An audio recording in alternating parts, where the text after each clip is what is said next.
नमस्कार दोस्तों, मैं कुलदीप कुमार केकेसर संकुल मार्गदर्शन पर आप सभी का बहुत बहुत स्वागत करता हूं। एक नए बिंदु के साथ, एक नई कड़ी के साथ, एक नई शुरुआत के साथ। तो आज का हमारा जो बिंदु है वो है कृष्ण काव्य से संबंधित। जैसा कि आप सभी जानते हैं कि एक टेस्ट श्रृंखला चल रही है, समय बहुत कम है, तो उसी क्रम में मैं बताना चाहूँगा एक टेस्ट श्रृंखला चल रही है। उसी टेस्ट श्रृंखला के अंतर्गत मैं आज एक नए टेस्ट को लेकर आया हूँ, एक नए बिंदु को लेकर आया हूँ। नया बिंदु जो आज का हमारा है वह है कृष्ण काव्य। क्या है हमारा बिंदु? कृष्ण काव्य है। कृष्ण काव्य से संबंधित दो टेस्ट लेकर आया हूं मैं। प्रत्येक टेस्ट में कितने? 25 प्रश्न होंगे। कितने प्रश्न होंगे? 25 प्रश्न होंगे।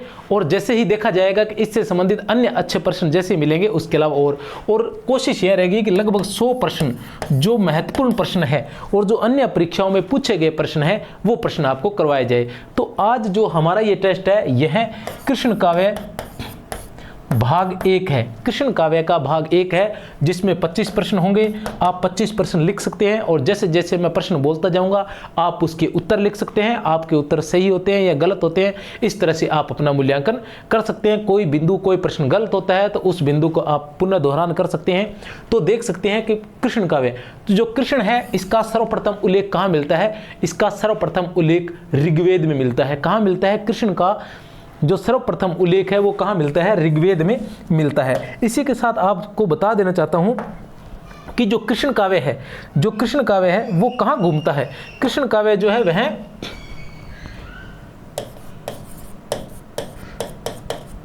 सूरदास जी के इर्द गिर्द ही घूमता है। इसकी श्रृंखला जो प्रारंभ होती है वो कहाँ से प्रारंभ होती है? वह होती है वल्लभाचार्य जी से प्रारंभ। वल्लभाचार्य जी से कृष्ण काव्य की श्रृंखला जो है वो वल्लभाचार्य जी से प्रारंभ होती है। वल्लभाचार्य जी के बाद आते हैं उनके पुत्र विठलनाथ जी। उनके बाद आते हैं उनके पुत्र विठलनाथ जी। और वल्लभाचार्य जी है, इनके कितने शिष्य थे? इनके 84 शिष्य थे और विठलनाथ जी के 252 शिष्य थे, जिनका विठलनाथ के पुत्र गोकुलनाथ ने अपनी रचनाओं में चित्रण किया है। गोकुलनाथ ने अपनी रचनाओं में चित्रण किया है किसमें? 84 वैष्णव की वार्ता और 252 वैष्णव की वार्ता। 84 वैष्णव की वार्ता और 252 वैष्णव की वार्ता गोकुलनाथ की रचना, जिनमें इनका वर्णन है। वल्लभाचार्य जी के 84 शिष्य थे, विठलनाथ जी के 252 शिष्य थे। वल्लभाचार्य जी जो थे वो शुद्ध अद्वैतवाद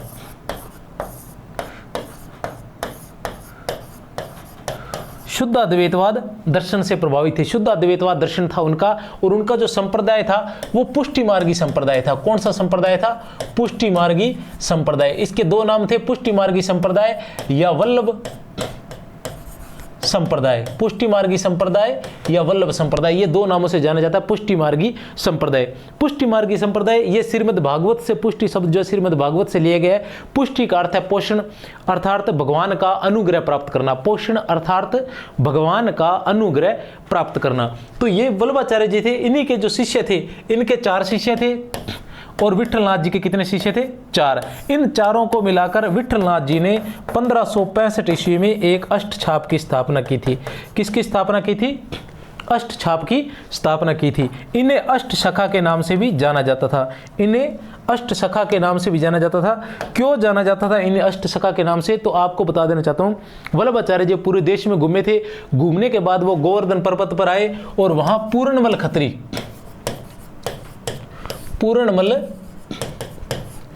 खत्री जो इनके शिष्य थे, परम शिष्य थे, उनके सहयोग से उन्होंने वहां श्रीनाथ जी के मंदिर का निर्माण करवाया था। किसके मंदिर का निर्माण करवाया था? श्रीनाथ जी के मंदिर का निर्माण करवाया था, जिसका निर्माण उन्होंने 1519 ईस्वी में करवाया था। कब करवाया था?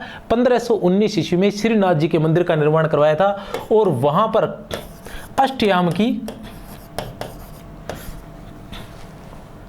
भक्ति होती थी। अष्टयाम की 8 पहर की भक्ति होती थी। उन 8 पहर की भक्ति के लिए 8 भक्त रखे गए थे। 8 भक्त रखे गए थे। उन 8 भक्तों को अष्टछाप के कवि कहा गया था। उन 8 भक्तों को क्या कहा गया था? अष्टछाप के कवि कहा गया था। और वो जो 8 भक्त थे, वो 8 भक्त क्या है कि 8 पहर श्री कृष्ण या श्रीनाथ जी के साथ रहते थे सखा बनकर, इसलिए उनको अष्टसखा भी कहा गया है। अष्टछाप के कवियों को क्या? अष्टसखा भी कहा गया है। क्यों कहा गया है? क्योंकि वो 8 पहर श्री कृष्ण के या श्रीनाथ जी के सखा बनकर उनके साथ रहते थे। श्री कृष्ण के सखा बनकर उनके साथ रहते थे, इसलिए उन्हें अष्ट सखा भी कहा गया है। ये अष्ट सखा कौन कौन से थे मैं आपको बता देना चाहता हूँ। अष्ट सखा थे चार वल्लभाचार्य जी के 4 शिष्य थे। किनके? इनमें वल्लभाचार्य के 4 शिष्य थे। वल्लभाचार्य जी के 4 शिष्य कौन कौन से थे? कुंभन दास, सूरदास, परमानंद दास और कृष्णदास। ये वल्लभाचार्य के शिष्य थे। फिर आता है विठलनाथ, उनके पुत्र विठलनाथ के शिष्य। विठलनाथ के शिष्य थे, विठलनाथ जी के शिष्य थे गोविंद स्वामी,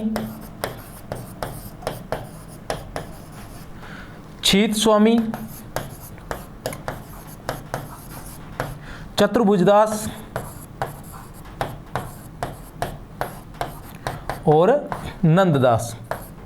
नंददास सबसे छोटे थे। ये 8 कवि थे। कुंभन दास 1468 ईस्वी में, सूरदास 1478 ईस्वी में, परमानंद दास 1493 ईस्वी, कृष्णदास 1496 ईस्वी, जिन्हें अधिकारी के नाम से जाना था, एकमात्र शूद्र थे अष्टछाप के कवियों में। गोविंद स्वामी 1505 ईस्वी, छीत स्वामी 1515 ईस्वी, चतुर्भुजदास 1530 ईस्वी और नंददास 1533 ईस्वी में इनका जन्म हुआ था। 1533 ईस्वी में ये अष्टछाप के कवि थे। ठीक है, और ये अष्ट पहर की भक्ति करते थे, अष्टयाम की भक्ति करते थे, 8 पहर की भक्ति करते थे।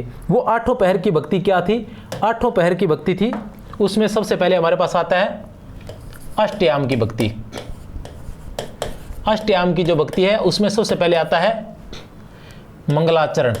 क्या आता है? मंगलाचरण। फिर आता है 2 नंबर पर श्रृंगार। 2 नंबर पर श्रृंगार आता है। पहले नंबर पर आता है मंगलाचरण, 2 नंबर पर आता है श्रृंगार। पहले नंबर पर मंगलाचरण, 2 नंबर पर श्रृंगार और 3 नंबर पर आता है गवाल। फिर आता है राजयोग। फिर आता है 5 नंबर पर उत्थापन। 5 नंबर पर राजयोग, उत्थापन और 6 नंबर पर आता है भोग। 7 नंबर पर आता है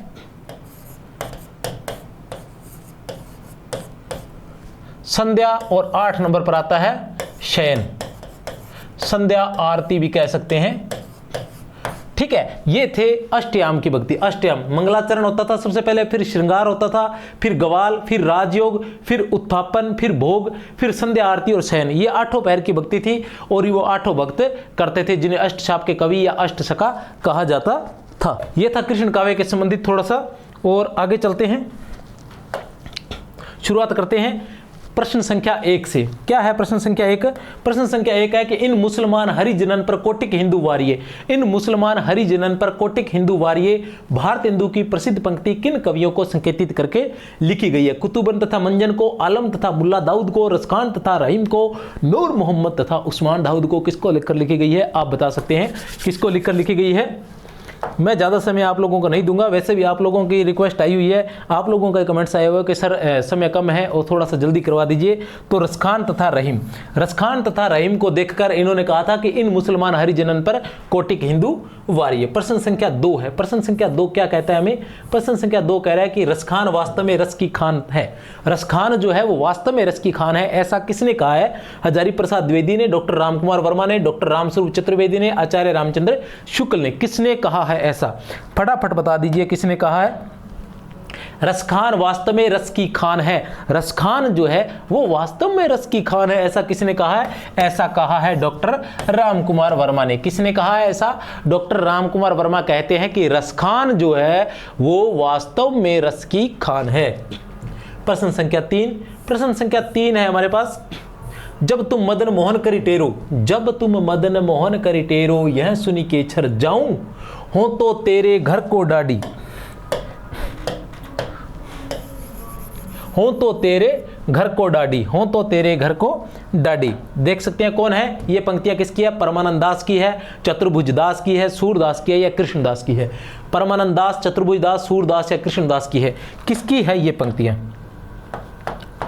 यह पंक्तियां किसकी है? जब तुम मदन मोहन करी टेरो, यह सुनी के छर जाऊं, हो तो तेरे घर को ठाडी, हो तो तेरे घर को ठाडी। किसकी है ये पंक्तियां? यह पंक्तियां किसकी है? सूरदास की। किसकी पंक्तियां है ये? सूरदास जी की पंक्तियां है। कोई भी समस्या हो तो आप कमेंट करके बता सकते हैं, उसी अनुसार अपने अपनी क्लास को ढाल लेंगे। सूर के वात्सल्य भाव के पदों की विशेषता यह है कि उनको पढ़कर पाठक जीवन की नीरस और जटिल समस्याओं को भूलकर उनमें मगन हो जाता है, उनमें मगन हो जाता है। उपयुक्त कथन है आचार्य रामचंद्र शुक्ल का, दीनदयाल गुप्त का, डॉक्टर नगेंद्र का या डॉक्टर गणपति चंद्र गुप्त का? कौन सा कथन है? पुनः रिपीट कर देता हूं। सूर के वात्सल्य भाव के पदों की, सूर के वात्सल्य भाव के पदों की विशेषता है कि उनको पढ़कर पाठक जीवन की नीरस और जटिल समस्याओं को भूलकर उनमें मगन हो जाता है। ऐसा किसने कहा था? डॉक्टर नगेंद्र ने। किसने कहा था? डॉक्टर नगेंद्र ने ऐसा कहा था। प्रश्न संख्या 4, सूर की यह रचना इतनी प्रगल्भ और काव्यपूर्ण है, सूर की यह रचना इतनी प्रगल्भ और काव्यपूर्ण है कि आगे होने वाले कवियों की श्रृंगार और वात्सल्य की उक्तियां सूर की जूठी सी जान पड़ती हैं। सूर की यह रचना इतनी प्रगल्भ और काव्यपूर्ण है कि आगे होने वाली कवियों की श्रृंगार और वात्सल्य की उक्तियां सूर की जूठी सी जान पड़ती है। उपयुक्त कथन किसका है? डॉक्टर नगेंद्र का, डॉक्टर हजारी प्रसाद द्विवेदी का, रामचंद्र शुक्ल का या बाबू गुलाब राय का? किसका है यह कथन? यह कथन किसका है? तो आपको बता देना चाहता हूं, यह कथन है रामचंद्र शुक्ल का। किसका कथन है? रामचंद्र शुक्ल का। बहुत ही महत्वपूर्ण कथन है। जूठी सी जान पड़ती है, इतना सा याद रख सकते हो, जूठी सी जान पड़ती है किसने कहा है? आचार्य रामचंद्र शुक्ल ने कहा है सूरदास की वात्सल्य और श्रृंगार की उक्तियों के लिए। किसके लिए? सूरदास की वात्सल्य और श्रृंगार की उक्तियों के लिए। आचार्य शुक्ल के अनुसार सूरदास ने किस शब्द को लेकर कई जगह दृष्टिकूट पद लिखे हैं? दृष्टिकूट पद लिखे हैं। दृष्टिकूट पदों की बात आती है तो आपको बता देना चाहता हूं कि साहित्य लहरी जो इनकी रचना है उसमें दृष्टिकूट पदों का चित्रण है। साहित्य लहरी जो रचना है उसमें दृष्टिकूट पदों का चित्रण है। साहित्य लहरी में 118 दृष्टिकूट पद हैं। कितने हैं? 118 दृष्टिकूट पद हैं, जिसमें से 118वां पद जो है वह जो है अप्रमाणिक माना जाता है। 118वां पद अप्रमाणिक माना जाता है, जिनमें सूरदास को चंद्रबरदाई का वंशज माना गया है। तो देखते हैं प्रश्न। शुक्ल के अनुसार सूरदास ने किस शब्द को लेकर कई जगह दृष्टिकूट पद कहे हैं? आनंद, सारंग और माखन। आनंद, सारंग और माखन किस शब्द को लेकर? सारंग शब्द को लेकर। सारंग शब्द को लेकर कई जगह ऐसा कैसा जो कथन है ये इसलिए लिए गए, और भी शब्द हो सकते हैं, लेकिन ऐसा कैसा कथन आचार्य रामचंद्र शुक्ल के हिंदी साहित्य के इतिहास में मतलब आया हुआ है, तो इसी तरह से उसको हमने प्रश्न भी बना लिया है और काफ़ी महत्वपूर्ण रहेगा यह प्रश्न आप लोगों के लिए। निम्न में से कौन अधिकारी के नाम से विख्यात थे? निम्न में से कौन अधिकारी के नाम से विख्यात थे? किसके नाम से? अधिकारी के नाम से विख्यात थे। नंददास, छीत स्वामी, कृष्णदास या परमानंदास? नंददास, छीत स्वामी, कृष्णदास या परमानंदास? तो आपको बता देना चाहता हूं कृष्णदास। कृष्णदास जो थे वो किसके नाम से विख्यात थे? अधिकारी के नाम से भी विख्यात थे, और ये एकमात्र अष्टछाप के कवियों में एकमात्र शूद्र कवि थे। कौन है? कृष्णदास, और जो अधिकारी के नाम से विख्यात थे। चलो आगे चलते हैं। नंददास की, परमानंद दास की रचनाओं का प्रकाशन किस नाम से हुआ था? परमानंद दास की रचनाओं का, परमानंद दास की रचनाओं का प्रकाशन किस नाम से हुआ था? परमानंद सागर, परमानंद के पद, वल्लभ संप्रदाय कीर्तन पद संग्रह या उपयुक्त सभी? इनमें से किस नाम से हुआ था? परमानंद सागर, परमानंद के पद, वल्लभ संप्रदाय कीर्तन पद। ठीक है, वल्लभ संप्रदाय कीर्तन पद तो किस नाम से हुआ था? उपयुक्त सभी। परमानंद दास की ये तीनों रचनाएं थी। कौन कौन सी है तीनों रचनाएं? परमानंद सागर, परमानंद के पद और वल्लभ संप्रदाय कीर्तन पद। परमानंद सागर, परमानंद के पद, परमानंद सागर, परमानंद के पद और वल्लभ संप्रदाय कीर्तन पद। वल्लभ संप्रदाय कीर्तन पद किसकी रचनाएं है? ये परमानंद की रचनाएं हैं। किसकी रचनाएं है? ये परमानंद की रचनाएं हैं। परमानंद किसके शिष्य थे? वल्लभाचार्य के शिष्य थे। किसके शिष्य थे? वल्लभाचार्य के शिष्य थे। क्या थे? अष्टछाप के कवि थे। क्या थे ये? अष्टछाप के कवि थे। क्या थे? अष्टछाप के कवि थे। कब हुआ था इनका जन्म? 1493 ईस्वी में। कब हुआ था इनका जन्म? 1493 ईस्वी में इनका जन्म हुआ था। फिर आते हैं, निम्न में से किसे कृष्ण का अवतार माना जाता है? निम्न में से किसे कृष्ण का अवतार, किसका अवतार? कृष्ण का अवतार माना जाता है। बहुत ही आसान प्रश्न है, याद होना चाहिए, बहुत ही महत्वपूर्ण भी है। मध्वाचार्य को, दत्तात्रेय को, निम्बार्काचार्य को, चैतन्य महाप्रभु को किसको माना जाता है कृष्ण का अवतार? इनमें से किसको कृष्ण का अवतार माना जाता है? मध्वाचार्य को, दत्तात्रेय को, निम्बार्काचार्य को, चैतन्य महाप्रभु को। तो किसको माना जाता है कृष्ण का अवतार? दत्तात्रेय को। किसको माना जाता है? दत्तात्रेय को जो है वो कृष्ण का अवतार माना जाता है। किसको? दत्तात्रेय को। इसी के साथ साथ थोड़ा सा और बता देना चाहता हूँ, थोड़ा सा ये बता देना चाहता हूँ कि जो रामानुजाचार्य है, कौन? रामानुजाचार्य। क्या नाम लिया? रामानुजाचार्य। ये किसके अवतार माने जाते हैं? ये शेषनाग के अवतार माने जाते हैं। किसके अवतार माने जाते हैं? शेषनाग के अवतार माने जाते हैं। हित हरिवंश, हित हरिवंश, हित हरिवंश जो है वो किसके अवतार माने जाते हैं? वो वंशी के अवतार माने जाते हैं। वंशी के अवतार माने जाते हैं। श्री कृष्ण के वंशी के अवतार माने जाते हैं हित हरिवंश। कौन? हित हरिवंश वंशी के अवतार माने जाते हैं। निम्बार्काचार्य जो है, निम्बार्काचार्य किसके अवतार माने जाते हैं? सुदर्शन चक्र के। किसके अवतार माने जाते हैं? सुदर्शन चक्र के। निम्बार्काचार्य सुदर्शन चक्र के अवतार माने जाते हैं। रामानुजाचार्य शेषनाग के। दत्तात्रेय जो है, दत्तात्रेय जो है वो कृष्ण किसके अवतार माने जाते हैं? वो कृष्ण के अवतार माने जाते हैं। किसके अवतार माने जाते हैं? कृष्ण के। दत्तात्रेय जो कृष्ण के अवतार माने जाते हैं। और हरिराम व्यास जो है, हरिराम व्यास जो है वो किसके? विशाखा सखी के अवतार माने जाते हैं। विशाखा सखी के अवतार माने जाते हैं। तो ये है अवतारों की एक श्रेणी।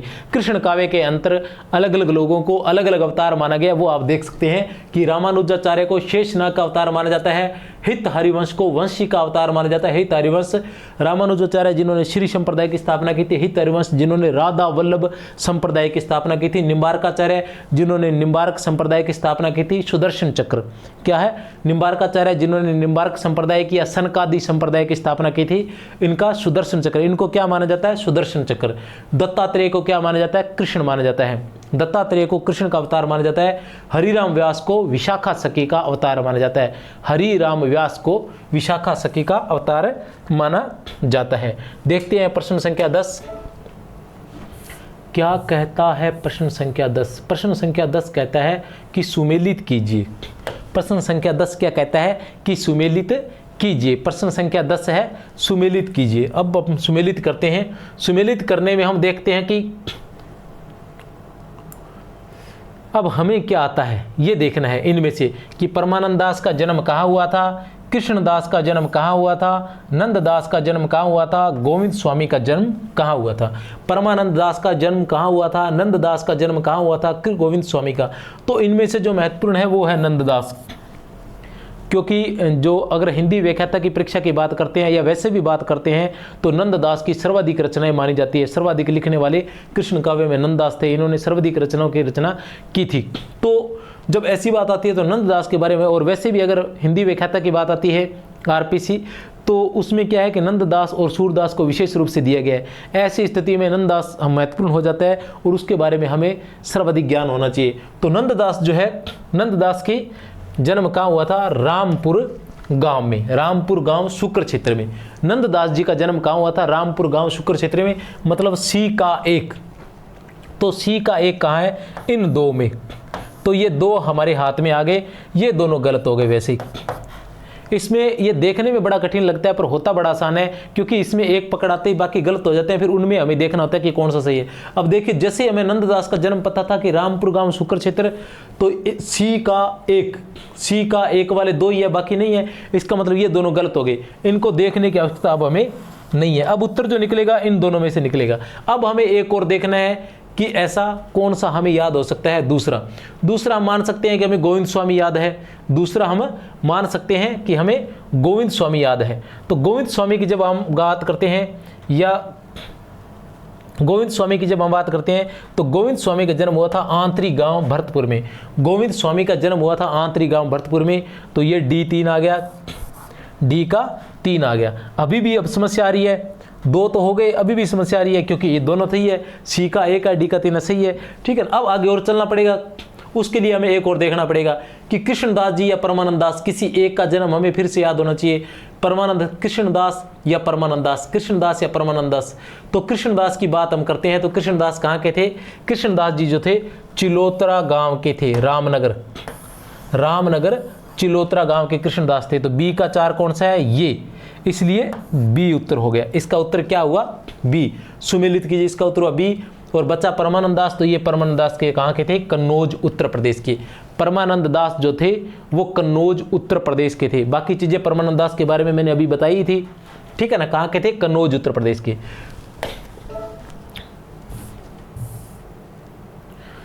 इनमें रचना और रचनाकार से संबंधित कौन सा विकल्प असंगत है? इनमें रचना और रचनाकार से संबंधित भी जो रचनाकार है उससे संबंधित कौन सा असंगत है?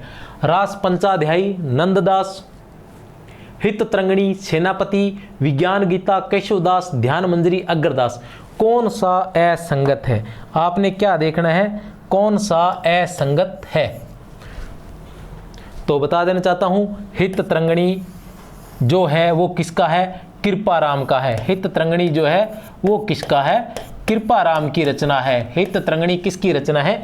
कृपाराम की रचना है। बाकी रास पंचाध्यायी नंददास की है, कोई समस्या नहीं है। रास पंचाध्यायी किसकी है? नंददास की है, जिस पर उन्हें जड़िया उपाधि से सम्मानित किया गया था, जिस पर उन्हें जड़िया उपाधि से सम्मानित किया गया था। हित तरंगिणी जो है वो कृपाराम की है। विज्ञान गीता जो है वो केशवदास की है, कोई समस्या नहीं है। ध्यान मंजरी जो है वो अग्रदास की है, बिल्कुल सही है। देखते हैं प्रश्न संख्या 12 क्या है। प्रश्न संख्या 12, प्रश्न संख्या 12 मध्यकालीन कृष्ण भक्ति संप्रदायों में राधा वल्लभ संप्रदाय के प्रवर्तक कौन थे? राधा वल्लभ संप्रदाय के प्रवर्तक कौन थे? मैं अभी बताकर आया हूं, इसलिए मैं कभी कभी कम बताता हूं, व्याख्या थोड़ी सी कम करनी पड़ती है, क्योंकि अगर हम पूरी व्याख्या कर देते हैं तो समझ ये रहती है कि आगे के प्रश्नों के उत्तर उसी व्याख्या में मिल जाते हैं। मध्यकालीन कृष्ण भक्ति संप्रदायों में राधा वल्लभ संप्रदाय के प्रवर्तक इनमें से कौन थे? गोसाई हित हरिवंश, स्वामी हरिदास, चैतन्य महाप्रभु, गोस्वामी विठलनाथ। गोसाई हित हरिवंश, स्वामी हरिदास, चैतन्य महाप्रभु, गोस्वामी विठलनाथ। तो आपको बता देना चाहता हूं, राधा वल्लभी संप्रदाय की प्रवर्तक कौन थे? गोस्वामी हित हरिवंश। गोस्वामी हित हरिवंश ने राधा वल्लभ संप्रदाय की स्थापना की थी। किसने? गोस्वामी हित हरिवंश ने। गोस्वामी हित हरिवंश का जन्म हुआ था 1502 ईस्वी में और 1534 ईस्वी में इन्होंने राधा वल्लभ संप्रदाय की स्थापना की थी। किसने? गोसाई हित हरिवंश ने। गोसाई हित हरिवंश ने। गुरु प्रसाद होत यह दर्शन, गुरु प्रसाद होत यह दर्शन 67 वर्ष प्रवीण। गुरु प्रसाद होत यह दर्शन 67 वर्ष प्रवीण। उपयुक्त पंक्तियां सूरदास की किस रचना से उद्धृत हैं? सूर सागर से, सूर सरावली से, साहित्य लहरी से या कोई नहीं? गुरु प्रसाद होत यह दर्शन 67 वर्ष प्रवीण, ये पंक्तियां किस रचना से उद्धृत है? सूरदास की किस रचना से ली गई है? तो अब आप फिर सोचते होंगे, और मुझे बार बार यह बताना पड़ता है, और बताना इसलिए पड़ता है कि हो सकता है कि दूसरे वीडियो आप में से कोई ऐसा विद्यार्थी हो जो मेरे पहले वीडियो ना देखे हों जिसने, तो ऐसे पद इसलिए लिए जाते हैं क्योंकि पद अवश्य आते हैं परीक्षाओं में। ये जो पद होते हैं वो अवश्य पूछे जाते हैं, बहुत बार तो संगत असंगत भी पूछे जाते हैं। तो ऐसी स्थिति में हम लोगों को ऐसे पद उठाने होते हैं जो महत्वपूर्ण हिंदी साहित्य के इतिहास में उल्लिखित होते हैं, तो उन्हीं में से यह पद लिया गया है। तो कौन थे, किसका पद है ये? सूर सरावली का। वैसे तो सूर सरावली में बहुत सारे पद होंगे, सूर सागर में भी बहुत सारे पद हैं, तो कौन सा पद आ जाए, लेकिन ऐसा नहीं होता। पद वहीं दिए जाते हैं परीक्षा में जो महत्वपूर्ण हिंदी साहित्य के इतिहास में दिए हुए होते हैं, उन्हीं पदों को लिया जाता है और उन्हीं पदों को हम यहाँ रखते हैं कि हो सकता है उनमें से प्रश्न आ जाए। एक बात। दूसरी बात यह है कि उनमें से प्रश्न आता है और ऐसा प्रश्न आप करते हो तो आप जो कंपटीशन है उसमें आगे निकल जाते हो, क्योंकि जो जैसे सूरसागर है उसमें तो बहुत सारे पद हैं, अब सभी पदों में से कहीं से उठा लेगा तो वो किसी को नहीं आएगा, क्योंकि सूरसागर किसी के पढ़ने के बस की बात नहीं है। नहीं याद रखने की बात है कि आसानी से याद रखा जा सके कि यह पद कहाँ से है, लेकिन महत्वपूर्ण हिंदी साहित्य के इतिहास में जो दिए गए हैं उन पदों को हम याद कर सकते हैं। वल्लभाचार्य का ग्रंथ नहीं है, वल्लभाचार्य का ग्रंथ नहीं है, वल्लभाचार्य जी का ग्रंथ नहीं है। पूर्व मीमांसा भाष्य है, उत्तर मीमांसा भाष्य है, श्रीमद् भागवत की सूक्ष्म टीका और शस्त्र गीति, ये ग्रंथ नहीं है। नहीं है हम इसलिए लेकर आते हैं ताकि आप यह जान सके कि वल्लभाचार्य जी के ग्रंथ कौन से हैं, वल्लभाचार्य जी के या रचनाकार के ग्रंथ कौन से हैं। तो कौन सा ग्रंथ नहीं है इनमें से? शस्त्र गीति जो है वो इनका ग्रंथ नहीं है, क्योंकि वो किसका है? षटकोपाचार्य का है। किसका है? शस्त्र गीति की रचना किसने की थी? षटकोपाचार्य ने। शस्त्र गीति की रचना किसने की थी? षटकोपाचार्य ने की थी। वल्लभाचार्य का ग्रंथ नहीं है। अब वल्लभाचार्य के ग्रंथ कौन से हैं? पूर्व मीमांसा भाष्य, उत्तर मीमांसा भाष्य और श्रीमद् भागवत की सूक्ष्म टीका। पूर्व मीमांसा भाष्य है, उत्तर मीमांसा भाष्य है और श्रीमद् भागवत की सूक्ष्म टीका, ये किसके ग्रंथ है? वल्लभाचार्य। वल्लभाचार्य जी का जन्म कब हुआ था? वल्लभाचार्य जी का जन्म आचार्य रामचंद्र शुक्ल के अनुसार 1478 ईस्वी में हुआ था। कब हुआ था? 1478 ईस्वी में। और निधन कब हुआ था? 1530 ईस्वी में हुआ था। निधन कब हुआ था? 1530 ईस्वी में हुआ था। अपने निधन से पहले इन्होंने 1519 ईस्वी में श्रीनाथ में गोवर्धन पर्वत पर, कहाँ? गोवर्धन पर्वत पर पूर्णमल खत्री, अपने परम शिष्य पूर्णमल खत्री के सहयोग से श्रीनाथ जी के मंदिर का निर्माण किया था। किसके मंदिर का निर्माण किया था? श्रीनाथ जी के मंदिर का निर्माण कब किया था? 1519 ईस्वी में। वल्लभाचार्य जी के कुल शिष्यों की संख्या 84 मानी जाती है। इनका जो संप्रदाय है वो माना जाता है वल्लभाचार्य संप्रदाय, और इनका जो दर्शन माना जाता है वो माना जाता है शुद्धाद्वैतवाद दर्शन। आचार्य शुक्ल के अनुसार वल्लभाचार्य जी का जन्म कब हुआ था? आचार्य शुक्ल के अनुसार वल्लभाचार्य जी का जन्म कब हुआ था? तो इसलिए मैं बार बार आपको कह रहा हूं कि इसलिए मैं अधिक व्याख्या नहीं कर पाता हूं प्रश्नों की, कि मुझे ये डर बना रहता है कि कहीं मैं व्याख्या अधिक कर दूं और उसी में से प्रश्न आगे आ जाए। तो ये प्रश्न तो आगे आ गया है, लेकिन इतनी आसानी से आपके समझ में नहीं आएगा, क्योंकि ये संवत में दिया हुआ है। आचार्य शुक्ल के अनुसार वल्लभाचार्य जी का जन्म कब हुआ था? संवत 1535 ईस्वी में, संवत 1538 ईस्वी में, संवत 1539 ईस्वी में और संवत 1542 ईस्वी में। संवत 1535, संवत 1538, संवत 1539, संवत 1542 ईस्वी में। तो कब हुआ था? संवत 1535 ईस्वी में। वल्लभाचार्य जी का जन्म कब हुआ था? संवत 1535 ईस्वी में। 15 संवत में से जब हम 57 निकालते हैं तो ईस्वी सन बचता है। 15 में से 7 गए 8, 12 में से 4, 1478 ईस्वी। यही मैं अभी आपको बताकर गया हूं कब हुआ था वल्लभाचार्य जी का जन्म? 1478 ईस्वी में। किसके अनुसार? आचार्य रामचंद्र शुक्ल के अनुसार। हालांकि डॉक्टर नगेंद्र ने 1489 ईस्वी मान है, 78 की बजाय एक साल आगे मान जाते हैं, 1489 ईस्वी। डॉक्टर नगेंद्र जो वल्लभाचार्य जी का जन्म है वो 1489 ईस्वी मानते हैं, 1479 ईस्वी मानते हैं। और ये जो है आचार्य रामचंद्र शुक्ल 1478 ईस्वी मानते हैं। 1478 में ही सूरदास जी का जन्म भी हुआ था, 1478 में ही सूरदास जी का जन्म भी हुआ था। प्रेम साधना में लोक मर्यादा, प्रेम साधना में क्या है प्रश्न हमारा?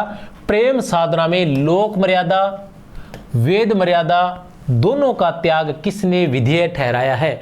कि प्रेम की जो साधना होती है उसमें लोक मर्यादा का और वेद मर्यादा दोनों का त्याग किए जाते हैं।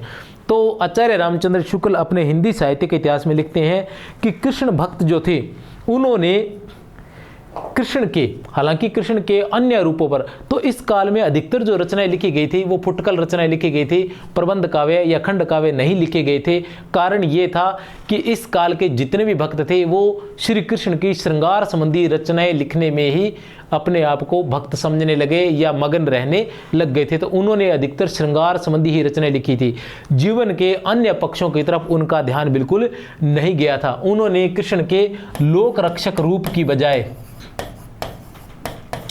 लोक रंजक रूप को ही महत्वपूर्ण माना, लोक रंजक रूप को ही महत्वपूर्ण माना और श्रृंगार संबंधी रचनाएं ही लिखी। उन्होंने गोपियों के, राधा के, इनके श्रृंगार का चित्रण ही किया था। तो इस वजह से इनका जो क्षेत्र था वो सीमित रह गया था, ऐसा किसने कहा? आचार्य रामचंद्र शुक्ल ने। तो यहाँ आता है कि प्रेम साधना में लोक मर्यादा और वेद मर्यादा दोनों का त्याग किसने विधेय माना है? रामानंद ने, सूरदास ने, नाभादास ने, वल्लभाचार्य ने। किसने माना है? तो उत्तर है इसका वल्लभाचार्य। उत्तर क्या है इसका? वल्लभाचार्य। प्रेम साधना में लोक मर्यादा और वेद मर्यादा दोनों का त्याग किसने माना है? वल्लभाचार्य जी ने। देखते हैं प्रश्न संख्या 17। क्या है प्रश्न संख्या 17? पुष्टि मार्ग में जीव कितने प्रकार के माने गए हैं? पुष्टि मार्गी भक्ति का प्रवर्तन किसने किया था? पुष्टि मार्गी भक्ति का प्रवर्तन किसने किया था? वल्लभाचार्य ने। किसने किया था? वल्लभाचार्य ने। यहां भी एक समस्या वो आपको बता दूंगा। पुष्टि मार्ग का जो है वल्लभाचार्य जी ने किया था। तो कितने प्रकार के माने गए जीव? कितने प्रकार के माने गए? 2 प्रकार के, 3 प्रकार के, 4 प्रकार के या 5 प्रकार के? जो जीव है वो कितने प्रकार के माने गए हैं? तो आपको बता देना चाहता हूं, जीव जो है वो 3 प्रकार के माने गए हैं। जीव जो है वो 3 प्रकार के माने गए हैं। पुष्टि जीव 2 नंबर पर आएगा, मर्यादा जीव और 3 नंबर पर आएगा प्रवाह जीव। 1 नंबर पर रहेगा पुष्टि जीव और 2 नंबर पर मर्यादा जीव और 3 नंबर पर प्रवाह जीव। इनके बारे में मैं आगे बाद में विस्तार से बताऊंगा, अभी नहीं, क्योंकि आगे इनसे संबंधित प्रश्न आने वाला है। पुष्टि जीव, मर्यादा जीव और प्रवाह जीव। पुष्टि जीव, मर्यादा जीव और प्रवाह जीव, ये 3 प्रकार के जीव माने गए हैं। चलते हैं प्रश्न संख्या 18 पर। जो संसारिक सुखों की प्राप्ति में लगे रहते हैं, जो संसारिक सुखों की प्राप्ति में लगे रहते हैं, जो संसारिक सुखों की प्राप्ति में लगे रहते हैं, उन्हें क्या कहते हैं? पुष्टि जीव, मर्यादा जीव, प्रवाह जीव या संसारिक जीव? पुष्टि जीव, मर्यादा जीव या प्रवाह जीव? जो संसारिक सुखों की प्राप्ति में लगे रहते हैं, जो संसारिक सुखों की प्राप्ति में लगे रहते हैं, उन्हें क्या कहते हैं? प्रवाह जीव कहते हैं। जैसे मैंने अभी 3 जीव बताए थे, कौन कौन से बताए थे? पुष्टि जीव, मर्यादा जीव और प्रवाह जीव। पुष्टि जीव, मर्यादा जीव और प्रवाह जीव। जो पुष्टि जीव होते हैं वो ईश्वर का अनुग्रह प्राप्त करते हैं, ईश्वर का अनुग्रह प्राप्त करना चाहते हैं, जो पुष्टि जीव होते हैं। जो मर्यादा जीव होते हैं वो वैदिक मर्यादाओं का ध्यान रखते हुए भगवान की भक्ति करते हैं। कहने से तात्पर्य यह है कि जो पुष्टि जीव होता है वो भगवान का अनुग्रह प्राप्त करना चाहता है, भगवान के साथ रहना चाहता है, उसकी लीला में सम्मिलित होना चाहता है। और लेकिन जो मर्यादा जीव होता है वो मर्यादाओं को ध्यान रखते हुए, जैसे वेदों में जो मर्यादाएं बताई गई है उसके अनुसार भक्ति करता है। और जो प्रवाह जीव है वो संसार में बहता जाता है, जो संसार में जो कुछ हो रहा है उस संसार के अनुसार बहता जाता है और उसी के अनुसार चलता जाता है। तो इनमें जो श्रेष्ठ भक्ति है वो पुष्टि जीव जो होता है वो श्रेष्ठ जीव कहलाता है। अब इससे संबंधित थोड़ा सा आप लोगों को बता देना चाहता हूं कि जो वल्लभाचार्य जी है, वल्लभाचार्य जी ने किस संप्रदाय की स्थापना की थी? संप्रदाय तो था कृष्ण, जो वल्लभ संप्रदाय माना जाता है, ध्यान रख लेना इनका। वल्लभाचार्य जी से संबंधित जो भी थे सबका क्या माना जाता है? वल्लभ संप्रदाय माना जाता है। और दर्शन कौन सा माना जाता है? शुद्ध द्वैतवाद। दर्शन कौन सा माना जाता है? शुद्ध अद्वैतवाद दर्शन माना जाता है। ध्यान रख लेना अच्छी तरह से, दर्शन जो है वो शुद्ध अद्वैतवाद माना जाता है। अब भक्ति कौन सी थी?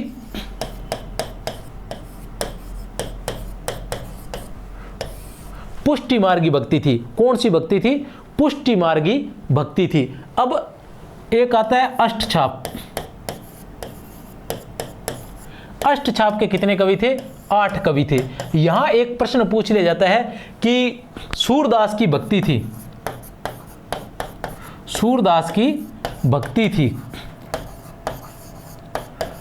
तो कभी कभी क्या विद्यार्थी सूरदास की भक्ति थी लिखा जाता है अष्टछापी या पुष्टि मार्गी। तो जो भक्ति थी वो क्या थी? तो हम क्या है कि जल्दबाजी में सूरदास अष्टछाप के कवि थे, हम अष्टछापी कह जाते हैं। तो भक्ति जो थी, सूरदास अष्टछाप के कवि थे, भक्त थे, लेकिन उनकी भक्ति जो थी वो पुष्टि मार्गी भक्ति थी। यह हमें ध्यान रखना, उनकी भक्ति जो थी वो पुष्टि मार्गी भक्ति थी। पुष्टि मार्ग जो है उसमें क्या था कि जीवों के बारे में बताया गया। सबसे पहले आता है जीव। क्या बताया गया है? जीव। जीव जो है वो कितने माने गए हैं? 3 माने गए हैं, जो अभी बता चुके हैं। पहला है पुष्टि जीव, दूसरा है मर्यादा जीव, तीसरा है प्रवाह जीव। और सिद्धांत जो है वो भी कितने माने गए हैं? 3। कौन कौन से हैं? सबसे पहले है कृष्ण, दूसरा है प्रकृति और तीसरा है आत्मा। ये क्या है? जीव जो है पुष्टि मार्गी संप्रदाय में जीव जो है वो 3 माने गए, पुष्टि जीव, मर्यादा जीव, प्रवाह जीव। सिद्धांत 3 माने गए, कृष्ण, प्रकृति और आत्मा। और इसमें जो भक्त है वो 4 माने गए हैं। भक्त जो है वो 4 माने गए हैं। कौन कौन से भक्त जो है वो 4 माने गए हैं? वो है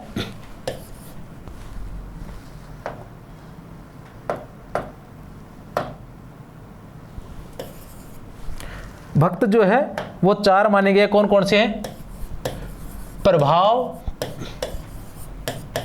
पुष्टि भक्त। कौन कौन से माने गए? 4 माने गए हैं। प्रभाव पुष्टि भक्त, दूसरा है मर्यादा पुष्टि भक्त, तीसरा है पुष्टि भक्त